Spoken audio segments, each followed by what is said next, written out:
All right, let's talk tarot for a little bit before it's bedtime.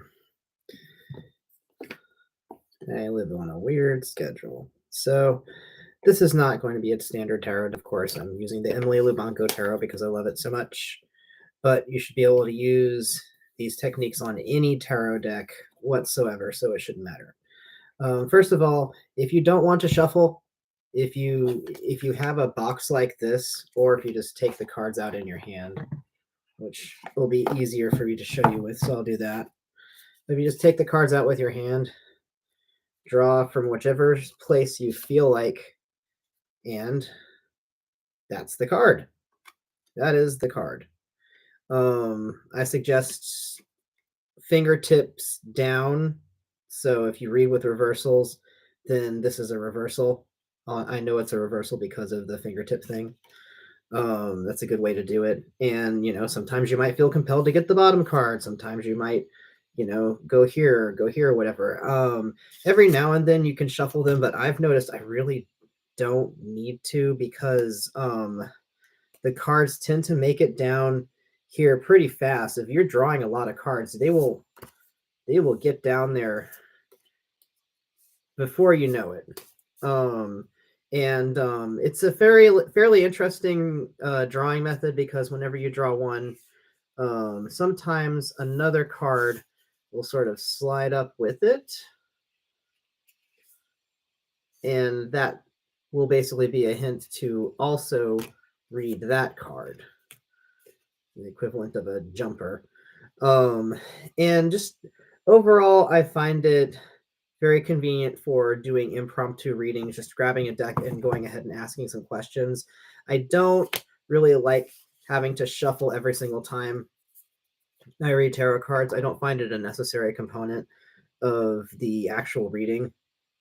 What I find necessary is that there's a random probability um, involved when it comes to me be like drawing a specific card, and that there be enough cards available that I have fairly like a large library of symbols to draw from.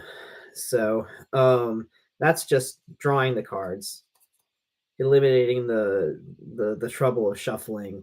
Also, just it makes for like a pretty fun flourish whenever you do that. I find it's quick to do. So if you need to do this like somewhere where you don't even have a table, you're on the go, if you're doing a very quick reading, this is something that you can do anywhere without having to have a huge setup. I really like having cloths and everything. I really like having all kinds of nice little accessories and having a big space and everything, but I don't have that right now. And if I like had a cloth with me right now, I would have no place to put it. Whereas this I can do anytime, anywhere. So number one tip, really. Um, Now, when it comes to actually reading, I'd say the biggest thing is you can use any deck of cards, anything whatsoever, or even just use like a random stack of baseball cards or whatever. If you do this one thing, which is draw your card, when you look at it, first thing that you see on that card, what is it? For me, my eyes are drawn to the wand that's in the center being held by the figure. And the first thing I think of is sticks and branches, trees, olive tree. Like I'm building association with symbols in my head very quickly. Symbols attached to other symbols attached to other symbols. Whenever your mind organizes symbols, it kind of organizes them in libraries and folders and files.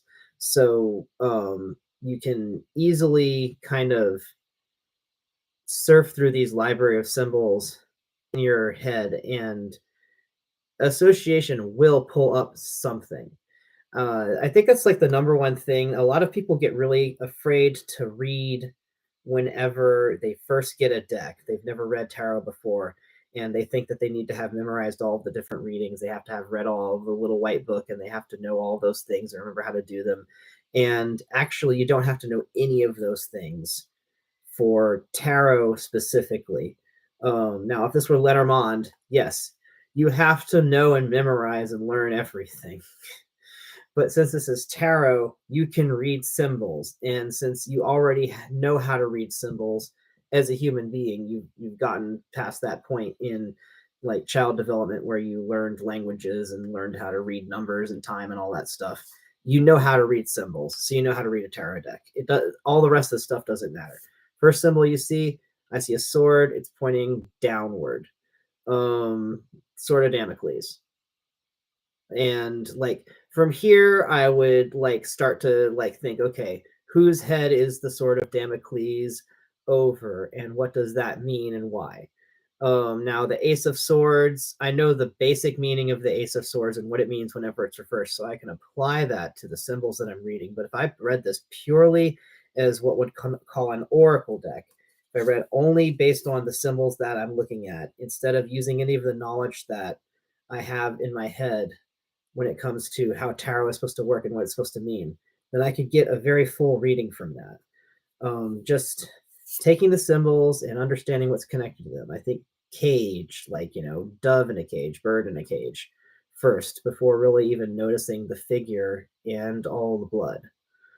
Since this is reversed, I think that the blood itself is kind of reversed and there's growth instead of death, which is appropriate because Ten of Swords is usually like, it's over, you're done, the end. But reversed, it's like dot dot dot question mark, the end. I love it when movies end like that. So that's a good way of using the library of symbols. First thing I look at is the cup and then the fizz and foam billowing up out of it. So it's like you have bubbles and effervescence. More of a champagne king than a wine king. Those are things that you can, those are places you can go with your readings. You can look at the card and just think of what kind of story it is that your subconscious tries to tell you as soon as you see the card. Because tarot reading and other divination is basically your subconscious telling you a story about whatever topic it is that you're bringing up, and that story has meaning and is supposed to give you some sort of information about the world.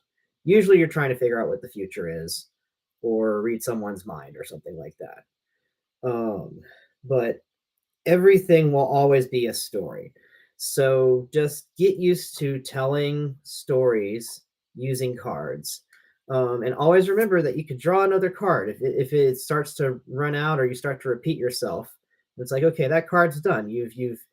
It's kind of like having an illustration on a book page. If you have a very vividly illustrated book, then like the illustrations are going to be certain moments in the story. Once you read past a certain part of the story, you don't really want to look at that illustration anymore because that's like from, you know, way long ago.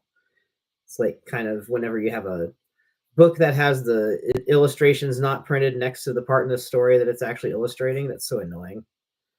It's really confusing. So yeah, you just keep on drawing more cards, keep on telling the story. In fact, a good exercise for reading tarot and learning to read tarot impromptu is just to lay the cards out and just keep telling a story, because they're filled with characters, they're filled with lots of events and items. They connect together very well. They have lots of overarching themes. Um, any good deck will be built like that, because like tarot typically has all of those traits at its heart. So as long as the artist has done a good adaptation of tarot, then it's going to continue to be that way. Um, it's really hard to do a tarot deck wrong when it comes to this aspect, unless they just didn't illustrate the number cards at all. If they don't illustrate the minors, then you're going to have to rely on just the majors. But yeah, it's this is a kind of art form where symbolism is so rich in it that you're going to be able to rely on that quite a lot.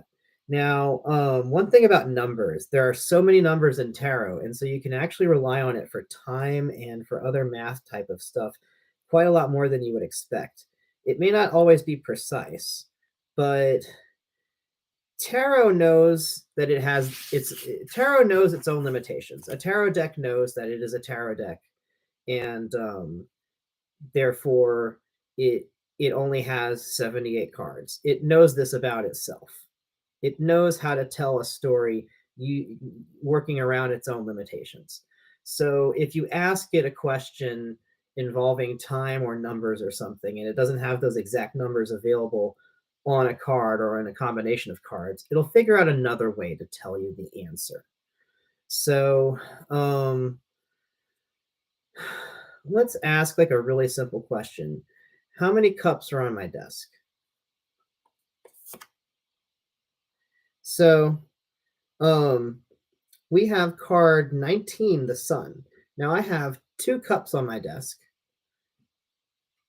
And right here we have 2 X's on each side of an I because this is the Roman numeral 21. So I find that interesting. Now, if I didn't know how many cups were on the desk, I do not know if I would really be able to come to this conclusion. And so that's where like I have trouble testing out some of these things sometimes whenever I'm like I want to be able to tell you something that I know, but it's hard to do it whenever it's like sitting right in front of me because sometimes tarot doesn't even want to give me the answer for something I already am staring in the face of, as it were. There's a lot of things on my desk that also look cup-like, and I think that's also rather confusing. So what could I ask to really demonstrate this? I guess how many days until Christmas? I don't actually know that off the top of my head. Looks like 21. Is it 21 days till Christmas? Let me look at the calendar. It's the 5th. So that's it's actually 20 or 21 days until Christmas. So that's nuts. It's like it depends on which calendar or clock you read, but this was very accurate. So if you don't know the answer, then suddenly it's very good at telling you the answer. Now it does have the numbers 1 through 20 or 1 through 21, actually 0 through 21. It has the numbers 0 through 21 in the majors. And it also has 1 through 10 in, basically 4 different colors when it comes to the minors. Plus, however you want to. Sometimes decks actually number the court cards, but usually they don't. So it depends on how you want to number those. But there is quite a lot of math available.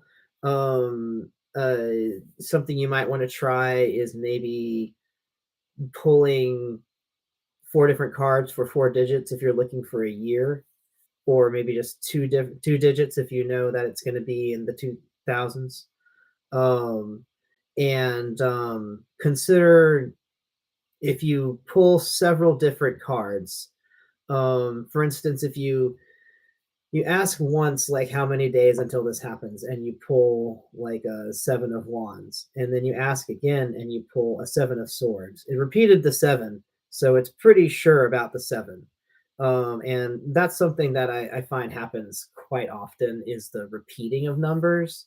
Since the tarot has so many of the same number at its disposal, it can make a lot of points simply by using repetition of those numbers.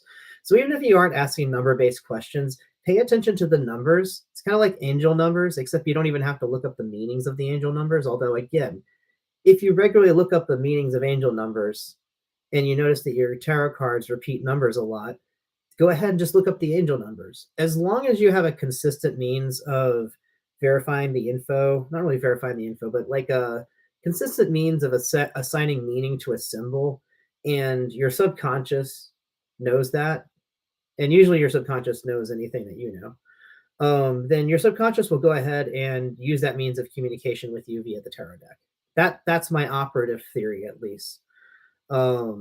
Like maybe there are other things that are also in the chain of command working with your subconscious, but I think your subconscious is a key factor, is the most important player when it comes to divination, because your subconscious is the one that is sending you all the symbols that it knows you know how to translate in some way. And that's because it lives in your own brain. So those are a few tarot tips. I think I'm going to leave you with that. Another one, like a little bit of tarot wisdom in case you didn't know. You know a deck is reversible if you read reversals. If you don't read reversals, then don't worry about this. But if you do read reversals and you want to figure out whether or not a tarot deck is reversible, look at the back. Is the back reversible? Can it be flipped and the design is the same? If so, then this is a reversible deck. If not, it's not a reversible deck. That's usually the way that people figure it out if they haven't been able to find out from the artist themselves. Sometimes the artist will actually just say in the guidebook, or they'll say somewhere, maybe on the internet in their blog, but they'll say whether or not this is a deck that reads with reversals. And if you don't find them saying that, usually if the back is non-reversible, that means that they intend the cards to always be the same side up. So that's a really easy way of telling. Basically, does it look like playing cards on the back? If it does look like that, then they're going to be able to turn up and down like playing cards. If not, then they won't. That's it. Pretty simple. So enjoy reading tarot. If you have any other tips that you'd like to share, please put them in the comments. And later.